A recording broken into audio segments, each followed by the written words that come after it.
Viewers, welcome to Know the Law with Harpreet.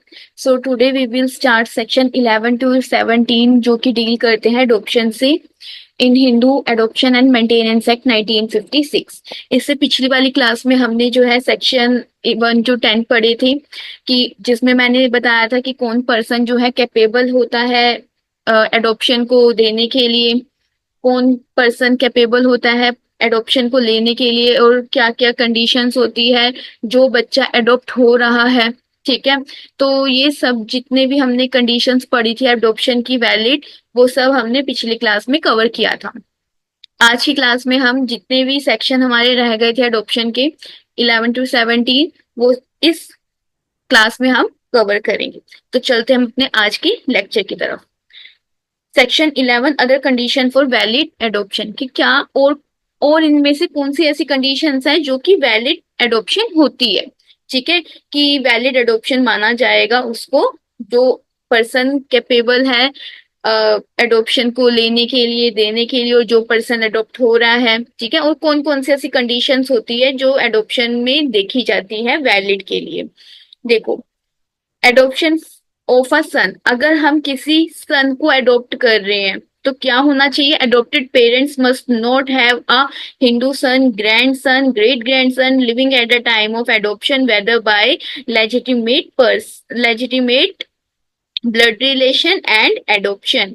देखो क्या बोला कि जब एडॉप्शन के टाइम पर ना जो पेरेंट्स एक बच्चे को एडॉप्ट कर रहे हैं उनके पास पहले से ही हिंदू सन नहीं होना चाहिए, ग्रैंड सन नहीं होना चाहिए, ग्रेट ग्रैंड सन नहीं होना चाहिए एडॉप्शन के टाइम पर। ठीक है, ना ही वो लेजिटिमेट हो, ठीक है, कि मतलब उनका खुद का भी नहीं होना चाहिए, ना ही उनके पास कोई पहले से एडॉप्शन में बच्चा होना चाहिए।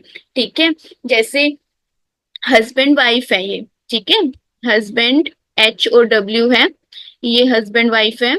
ठीक है, अब ये दोनों जो है चाहते हैं कि ये एक बच्चे को एडॉप्ट करना। ठीक है, ये बच्चे को एक एडॉप्ट करना चाहते हैं, लेकिन ये कब एडॉप्ट कर सकते हैं? जब इनके पास, इन दोनों के पास ना ही कोई हिंदू सन, इनका कोई बच्चा हो, ना ही वो लेजिटिमेट मतलब इनका खुद का बच्चा नहीं होना चाहिए, ना ही वो एडॉप्शन, ना ही उन्होंने सबसे पहले एडॉप्शन में लिया हो। ठीक है, ये दोनों कंडीशंस भी नहीं होनी चाहिए। इनका पहले से जो है हिंदू सन नहीं होना चाहिए। ठीक है, वही आ गया ना लेजिटिमेट ब्लड रिलेशन और एडॉप्शन। इनका पहले से जो है ग्रैंड सन नहीं होना चाहिए, ग्रेट ग्रैंड सन नहीं होना चाहिए जब ये एडॉप्ट कर रहे हैं बच्चा। ठीक है, तो जो है एडॉप्शन ये कर सकते हैं किसी सन को, अदरवाइज जो है वो नहीं कर सकते। अगर इनमें से कोई भी एडॉप्शन के टाइम पर है इनमें से, तो एडॉप्शन जो है वो वैलिड नहीं होगा। ठीक है, वो एडॉप्ट नहीं कर सकते किसी भी सन को। देखो एग्जाम्पल से हम और अच्छे तरीके से देख लेते हैं। जैसे देखो, हस्बैंड वाइफ है, ठीक है, इनका एक सन है एक्स। ठीक है, एक्स इनका एक सन है जिसने कन्वर्ट करा लिया अपना रिलीजन क्रिश्चियन में। ठीक है, कैन दे अडोप्ट अ सन, क्या ये जो है सन को अडोप्ट कर सकते हैं? तो इसका आंसर है यस। क्यों कर सकते हैं? क्योंकि जो इनका बच्चा था, ठीक है, जो एक्स था, वो तो अब किसी और रिलीजन में चला गया। ही सीज द रिलीजन, ठीक है, इसने अपना हिंदू धर्म को छोड़ दिया और किसी और धर्म में चला गया, उसने क्रिश्चियन धर्म को अपना लिया। तो अब तो ये इनका बच्चा कहलाएगा ही नहीं, तो इसलिए ये जो है अडॉप्ट कर सकते हैं सन। उसके बाद सेकंड देखो, हस्बैंड वाइफ है, ठीक है, इनका एक सन है एक्स जो कि इलेजिटिमेट है। ठीक है, लेजिटिमेट नहीं है, इलेजिटिमेट है। क्या ये जो है सन को अडॉप्ट कर सकते हैं? तो यस, क्योंकि ये जो है वहां पर हमने जो पढ़ा था क्या था कि लेजिटिमेट नहीं होना चाहिए, एडॉप्शन में नहीं होना चाहिए, हिंदू सन नहीं होना चाहिए, ग्रेट ग्रैंड सन नहीं होना चाहिए, और ना ही ग्रैंड सन होना चाहिए। तो यहाँ पर तो ये एक्स जो है वो इलेजिटिमेट है, तो ये जो है अडॉप्ट कर सकते हैं। थर्ड, हिंदू ये हस्बैंड वाइफ है, ठीक है, इनका एक सन है एक्स जो कि चाइल्ड बोर्न आउट हुआ है किससे? वॉइड से या वॉइडेबल मैरिज से। तो हमने पढ़ा था कि जो वॉइड या वॉइडेबल मैरिज से कोई भी अगर बच्चा बर्थ लेता है तो वो बच्चा जो होता है वो लेजिटिमेट हमेशा कहलाया जाएगा। तो क्या ये दोनों हस्बैंड वाइफ दोबारा से अडॉप्ट कर सकते हैं? तो आंसर है नो, बिकॉज लेजिटिमेट है वो, हस्बैंड वाइफ है, ठीक है। हस्बैंड ने जो है सेकंड मैरिज करी वाइफ के साथ, ठीक है, उसकी सेकंड वाइफ है ये, जिसका पहले से ही एक चाइल्ड था। तो अब इसके साथ जो इसका रिलेशन रहेगा वो स्टेप सन का रहेगा, ठीक है। स्टेप सन का इसका रिलेशन रहेगा। क्या ये अडॉप्ट कर सकता है सन? तो ऑफ कोर्स यस, ये अडॉप्ट कर सकता है। क्यों? क्योंकि ये जो है इसका स्टेप सन है, सेकंड वाइफ का बेटा है वो, तो ये इसका स्टेप सन हुआ, तो ये जो है अडॉप्ट कर सकता है सन। सेकंड कंडीशन देखो, अगर हम डॉटर को अडॉप्ट कर रहे हैं तो सेम वही रहेगा, ठीक है। हिंदू डॉटर नहीं होनी चाहिए, ठीक है।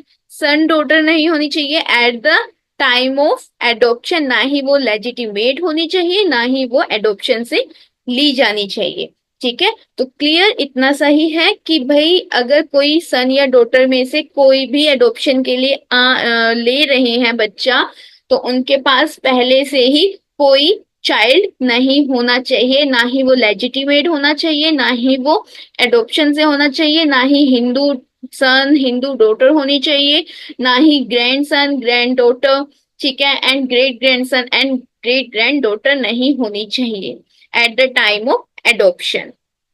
थर्ड देखो कि कौन सी और कंडीशन है जब एडॉप्शन वैलिड होता है, तो एज डिफरेंस। एज डिफरेंस में क्या बोला है कि कम से कम 21 ईयर्स का गैप होना चाहिए, ठीक है। If male wants to adopt female, अगर मेल जो है कोई गर्ल को अडॉप्ट करता है, ठीक है, या फिर अगर कोई फीमेल वो किसी मेल चाइल्ड को अडॉप्ट करती है, तो उनमें कम से कम 21 ईयर का गैप होना चाहिए उन लोगों में, ठीक है। 21 ईयर जो है वो मस्ट है, वो होना ही होना चाहिए, ठीक है। Adopted person must be 21 year older than the person being adopted, ठीक है। दोनों में जो है 21 ईयर का गैप होना चाहिए। फोर्थ कंडीशन, सेम चाइल्ड में not be adopted simultaneously by two और मोर पर्सन, मतलब एक ही बच्चे को दोबारा से कोई और अदर पर्सन अडॉप्ट नहीं कर सकता। मतलब जो सेम चाइल्ड है, ठीक है, अगर किसी बच्चे को जो है अडॉप्ट कर लिया किसी ने, तो ये नहीं है कि सेम उसी बच्चे को दोबारा से कोई और अडॉप्ट करने आ जाए, ठीक है। यही है कि जो बच्चा अडॉप्ट हो चुका है उसको दोबारा से कोई और टू और मोर पर्सन जो है नहीं कर सकते। एक बच्चे को जो है एक ही पर्सन अडॉप्ट कर सकते हैं, एक ही अडॉप्टेड पेरेंट्स कहलाएंगे। Fifth condition, child to be adopted must actually be given be taken in adoption, कि जो बच्चा है जो एडोप्ट कर रहे, मतलब जो बच्चा एडोप्शन में है, ठीक है, जो दे रहा है जो ले रहा है एडोप्शन में, तो क्या होना चाहिए, जो नेचुरल फैमिली है जो एडोप्शन के लिए दे रही है उसकी इंटेंशन होनी चाहिए एडोप्शन को देने के लिए। वो ट्रांसफर अपनी खुद की मर्जी से करने चाहिए, ये नहीं है कि किसी से फ्रॉड, ठीक है, फोर्स या कुछ भी एक्स वाई जेड किसी भी क्रिमिनल इंटेंशन से जो है बच्चे को एडॉप्शन में नहीं देना, नहीं ट्रांसफर करना, ठीक है। अगर जो भी होगा वो इंटेंशन, एक अच्छी इंटेंशन होनी चाहिए ट्रांसफर करने की, ठीक है, एडॉप्शन एडॉप्टेड फैमिली को। सेक्शन 12, इफेक्ट ऑफ एडॉप्शन, कि कब इफेक्ट आएगा एडॉप्शन में, जब एडॉप्टेड चाइल्ड जो है become child of his adopted parents from the date of adoption. मतलब कि जो एडॉप्टेड चाइल्ड है जब वो अपनी एडॉप्टेड पेरेंट्स से, ठीक है, एडॉप्टेड पेरेंट्स से जो है उनका बच्चा बन जाएगा, उनके घर का मेंबर बन जाएगा from the date of adoption, ठीक है। जब उन्होंने अडॉप्ट किया तो वो जो है अब उनका बच्चा कहलाया जाएगा, तो तब से जो है एडॉप्शन जो है इफेक्ट में आ जाएगा। From the date of adoption all his ties in his family will be replaced by those created in adopted family. मतलब जब एडॉप्शन हुआ, ठीक है, जिस डेट से एडॉप्शन हुआ, तो उस बच्चे जो एडॉप्ट हो रहा है उसके सारे जितने भी रिलेशन हैं, ठीक है, जितने भी उसके रिलेशन है फैमिली के साथ, चाचा ताऊ, ठीक है, भाई बहन, उनके मदर फादर, वो सब जो है वो खत्म हो जाएंगे नेचुरल फैमिली से। वो जो है नई उसके रिलेशन बनेंगे एडॉप्टेड फैमिली से। जो एडॉप्टेड फैमिली है जिसमें उसके फादर मदर भाई बहन होंगे, ठीक है, कजन्स में, और ग्रैंडफादर ग्रैंड मदर, ठीक है, चाचा चाची, ये सब जितने भी एडॉप्टेड फैमिली के रिलेशन होंगे फिर वो उसके रिलेशन कहलाए जाएंगे। पहली वाली फैमिली से जो है सारे रिलेशन खत्म हो जाएंगे, ठीक है। प्रोवाइजो में क्या बोला कि रिलेटेड टू मैरिज, मतलब कि प्रोवाइजो में ये है कि अगर बेशक से उसके पिछले वाले फैमिली से सारे रिलेशन खत्म हो गए हैं, लेकिन उसके बाद भी वो अपनी पहले वाली फैमिली की किसी भी गर्ल या फिर कोई भी जो बच्चा अडॉप्ट हुआ है फीमेल या मेल, वो जो है मैरिज नहीं कर सकता। जैसे वो किसी पर्सन ने जो है अडॉप्ट किया मेल को, ठीक है, किसी लड़के को किसी लड़के को जो है अडॉप्ट किया, तो जो पिछली वाली फैमिली है उसकी, तो वहां उसकी अगर कोई बहन है, ठीक है, कोई बहन है, तो वो अपनी बहन से जाकर शादी नहीं कर सकता। Second, property vested continue to be vested, मतलब अगर उसकी पहले पिछली वाली फैमिली में, फर्स्ट फैमिली जो उसकी नेचुरल फैमिली थी, उसमें अगर उसकी कोई प्रॉपर्टी है तो वो उसकी प्रॉपर्टी रहेगी। ये नहीं है अडॉप्शन अगर हो गया तो उसकी प्रॉपर्टी उससे छिन जाएगी, ठीक है।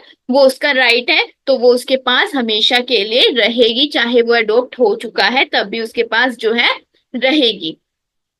थर्ड में क्या बोला, can't divest any person of his property, मतलब अगर कोई उसका एडॉप्शन हो गया, ठीक है, जो एडॉप्टेड फैमिली है उसमें अगर किसी का भी शेयर चला जाता है तो उसके बाद उसका एडॉप्शन होता है, तो ये नहीं है कि उसको उस चीज का जो है हक दिया जाएगा, कि उसको उसमें से जो है शेयर दिया जाएगा और उनकी प्रॉपर्टी में जो उनका शेयर है वो खत्म हो जाएगा। ऐसा नहीं होता। जैसे एग्जांपल देखो कि फादर और यहाँ पर हस्बैंड वाइफ थे, ठीक है, हस्बैंड की जो है डेथ हो जाती है, तो जो शेयर है इसका, इसकी वाइफ को मिल गया, इसकी विडो को मिल गया और इसकी डॉटर को मिल गया, ठीक है। तो 1/2 1/2, तो उसके बाद जो है इन दोनों ने मिलकर एक बच्चे को, एक लड़के को जो है अडॉप्ट किया। तो इसके अडॉप्ट, अब ये इसने अडॉप्ट कर लिया, ठीक है, तो ये नहीं है कि अब 1/2 में से इसको भी इस चीज का हिस्सा मिलेगा, ठीक है। नो डिवर्स्ड प्रॉपर्टी, की इसको जो है कोई भी हिस्सा नहीं मिलेगा। Section 13, right of adopted parents to dispose of their property, कि राइट क्या रहेगा एडॉप्टेड पेरेंट्स का, उनका जो है उनके पास राइट रहेगा कि वो जो है डिस्पोज कर सकते हैं अपनी प्रॉपर्टी, ठीक है। उनके पास ये खुद का राइट है कि एडॉप्टेड पेरेंट्स जो है वो एडॉप्शन अगर उन्होंने कर लिया है फिर भी उनके पास जो है अपनी प्रॉपर्टी को डिस्पोज करने का राइट है। वो जो है अगर किसी को ट्रांसफर करना चाहते हैं प्रॉपर्टी बाय विल या बाय सक्सेशन से eight the time of adoption, तो वो जो है कर सकते हैं, उनको किसी भी चीज की पाबंदी नहीं है, कोई भी ऐसा रूल नहीं है कि वो जो है नहीं कर सकते। Section 14, determination of adopted mother in certain cases, कि क्या बोला है कि एडॉप्टेड मदर जो है कब कब कहलाई जाएगी, ठीक है, कब कब हम कैसे पता लगाएंगे, तो ये बताया है डिटर्मिनेशन हम डिटरमाइन कैसे करेंगे बहुत सारे केसेस में। तो देखो, अगर हिंदू, जो हिंदू है who has wife living adopt a child, अगर उन दोनों ने मिलकर जो है एक बच्चे को गोद लिया तो वो जो है अडॉप्टेड मदर कहलाएगी, ठीक है। ठीक है, अगर हस्बैंड जो है, हस्बैंड वाइफ है, ठीक है, इसकी एक हस्बैंड है और यही इसकी वाइफ है, ठीक है, इन दोनों ने मिलकर जो है एक बच्चे को गोद लिया तो फिर जो है ये वैलिड कंडीशन कहलाई जाएगी, ठीक है, ये जो है इसकी एडॉप्टेड मदर कहलाई जाएगी। सेकंड कंडीशन में देखो, अगर हस्बैंड है, ठीक है, ये हस्बैंड है, अब इसकी जो है 3 वाइफ है, ठीक है, 1, ये 2, ये 3, ये जो है इसकी 3 वाइफ है। अब ये जो है सब मिलकर चाहते हैं एक बच्चे को गोद लेना, ठीक है, ये अडॉप्शन चाहते हैं।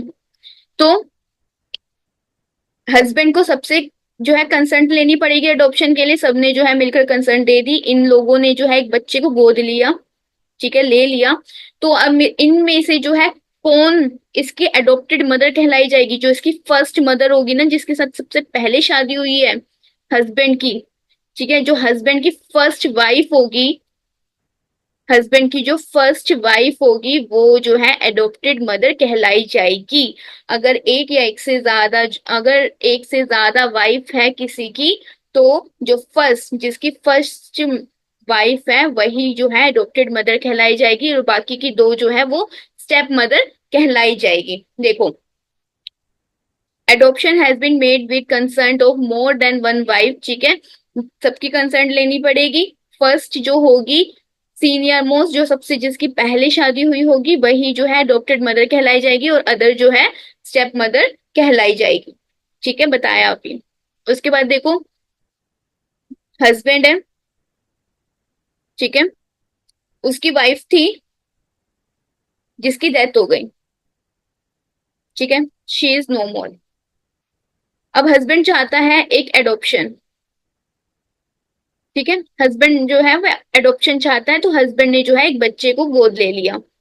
वाइफ के मरने के बाद जो है हस्बैंड ने एक बच्चे को गोद ले लिया, इसने जो है एक अडॉप्शन में बच्चा ले लिया। अब एडॉप्शन के बाद उसने जो है क्या करा, उसने जो है सेकंड मैरिज कर ली, रीमैरिज कर ली, सेकंड जो है वाइफ को अपनी ले आया, शादी कर ली उसने दोबारा से।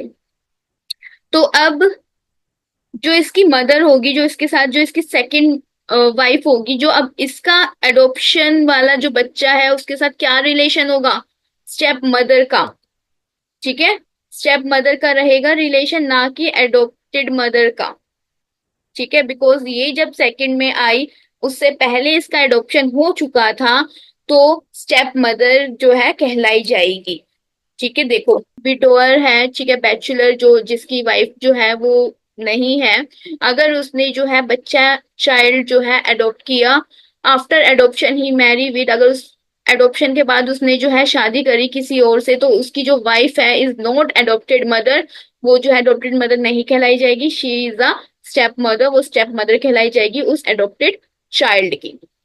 ओके, थर्ड देखो, सेम वही है कि अगर हस्बैंड वाइफ है, ठीक है, हस्बैंड वाइफ है, अगर इसके हस्बैंड की डेथ हो जाती है, ठीक है, इज नो मोर, अगर इसके हस्बैंड की डेथ हो जाती है तो वाइफ जो है एक बच्चा अडॉप्ट करती है, ठीक है, इसने एक बच्चा अडॉप्ट करा, उसके बाद जो है बच्चा अडॉप्ट करने के बाद जो है इसने क्या करी, रीमैरी कर ली, शादी कर ली इसने किसी के साथ, रीमैरी, ठीक है, इसने जो है किसी के साथ जो है शादी कर ली। तो अब ये इसका हो गया, सेकंड मैरिज हो गई इसकी, ठीक है। उसके अब जो इसका और इसका रिलेशन होगा वो क्या रहेगा, स्टेप फादर का रिलेशन रहेगा, स्टेप फादर का रिलेशन रहेगा, और एडॉप्टेड फादर का नहीं रहेगा, ठीक है, सेम वही कंडीशन है। विडो जो है अनमैरिड या फिर वुमेन है, अगर वो किसी बच्चे को अडॉप्ट करती है आफ्टर एडॉप्शन, एडॉप्शन के बाद जो है वो मैरी कर लेती है किसी से, ठीक है, तो जो उसका हस्बैंड होगा वो एडॉप्टेड फादर नहीं कहलाया जाएगा, he is a step father of adopted child. Okay, I hope आपको क्लियर हुआ हो। Section 15, valid adoption not to be cancelled, कि जो अगर वैलिड ऑप्शन हो गया तो वो जो है कभी भी कैंसिल नहीं हो सकता। मतलब अगर किसी हस्बैंड वाइफ ने जो है किसी बच्चे को गोद लिया और उसके बाद जो है वो कह रहे हैं कि हमें ना बच्चा पसंद नहीं है, इसकी हरकतें अच्छी नहीं है, बहुत शरारती है, हम इसको नहीं रख सकते, ठीक है, ये आगे जाके हमें दिक्कत देगा, ये वो सब कुछ जैसे रीजन होते हैं, तो हम जो है इसको वापस एडॉप्शन में डाल देते हैं। तो ऐसा नहीं हो सकता, अगर एक बार किसी ने एडॉप्ट कर लिया तो वो जो है दोबारा एडॉप्शन में बच्चा नहीं दे सकते। और सेम अगर किसी एडॉप्टेड चाइल्ड के लिए भी है, अगर कोई एडॉप्टेड चाइल्ड है कि मुझे ये मम्मी पापा पसंद नहीं है, मैं तो वापस एडॉप्शन में चला जाऊंगा, कोई और मम्मी पापा देखूंगा जो मुझे बहुत ज्यादा प्यार करेंगे, ये मुझे मारते हैं ये वो। तो ऐसा नहीं हो सकता, ठीक है। ये मुझे खेलने नहीं देते, ये बहुत ज्यादा रोक टोक करते हैं, तो बिल्कुल भी ये चीज वैलिड नहीं रहेगी। ये जो है दोबारा वैलिड एडॉप्शन जो है वो कभी भी कैंसिल नहीं हो सकता, फाइनल रहेगा, इरिवोकेबल रहेगा, कांट भी कैंसिल नहीं हो सकता, बाय द एडॉप्टेड पेरेंट्स भी नहीं कर सकते और ना ही एडॉप्टेड चाइल्ड कर सकता है, ठीक है। और ना ही वो दोबारा से री एडॉप्शन में जा सकता है। Section 16, presumption as to presumption as to register document related to adoption, कि जो एडॉप्शन जब हुआ, ठीक है, तो कोर्ट जो है क्या प्रिज्यूम करेगी, ठीक है। मत इसमें ये बोला है कि कोर्ट जो है प्रिज्यूम कर लेगी कि रजिस्टर हो रखे हैं सारे डॉक्यूमेंट, अगर एडॉप्शन हुआ है तो वो जो है वैलिड एडॉप्शन कहलाया जाएगा, ठीक है। तो क्या बोला, कोर्ट कैसे प्रिज्यूम करेगी, वेन एवर एनी डॉक्यूमेंट, अगर कोई भी डॉक्यूमेंट जो है अगर वो रजिस्टर है, ठीक है, produce before the court, court के सामने एडॉप्शन जो है साइन किया गया है बाय द पर्सन जिसने दिया है बच्चा और जिसने बच्चा लिया है, उन दोनों की जो है साइन है एडॉप्शन में, तो कोर्ट जो है वो प्रिज्यूम कर लेगी कि ये एडॉप्शन जो है वो वैलिड है, सारी जो है कंडीशंस फुलफिल करी गई है, प्रोविजन जो है इस एक्ट के सब फुलफिल है, और जब तक जो है प्रूफ ना कर दो, मतलब डिसप्रूव ना कर दो, तब तक जो है वो एडॉप्शन वैलिड कहलाया जाएगा।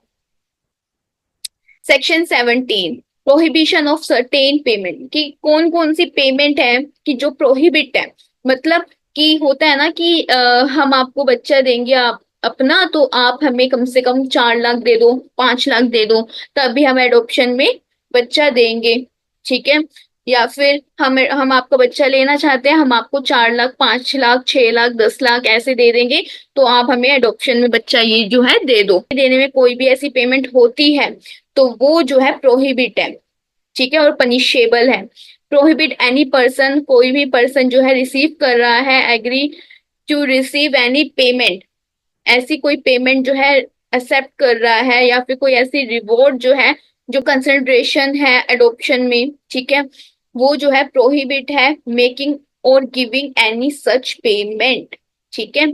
और क्या बोला कि अगर कोई भी पर्सन इस चीज का वोलेट करता है तो ये प्रोविजन जो है पनिशेबल रहेगा, इम्प्रिजनमेंट रहेगी कम से कम 6 मंथ की, और फाइन भी रहेगा, और दोनों भी रह सकते हैं। थर्ड में क्या बोला, no prosecution under this section shall be institute without the previous sanction of the state government or an officer authorized by the state government in this behalf, मतलब कि प्रोसिक्यूशन तभी होगा जब प्रीवियस सेंशन ली जाएगी state government की या फिर officer की, ठीक है, जो कि स्टेट गवर्नमेंट से है, ठीक है, authorise by the state government, उनकी सबसे पहले प्रीवियस सेंशन ली जाएगी, तभी जो है प्रोसिक्यूशन के लिए दे सकते हैं। ओके, तो आई होप आपको सेक्शन 11 to 17 एडॉप्शन का सब कुछ समझ आया हो, ठीक है, हमने एग्जाम्पल के साथ सब कुछ पढ़ा, तो क्लियर हुआ होगा। तो कल हम जो है मेंटेनेंस अपनी स्टार्ट करेंगे, तो आज के लिए इतना ही। Thank you so much guys, take care and have a nice day.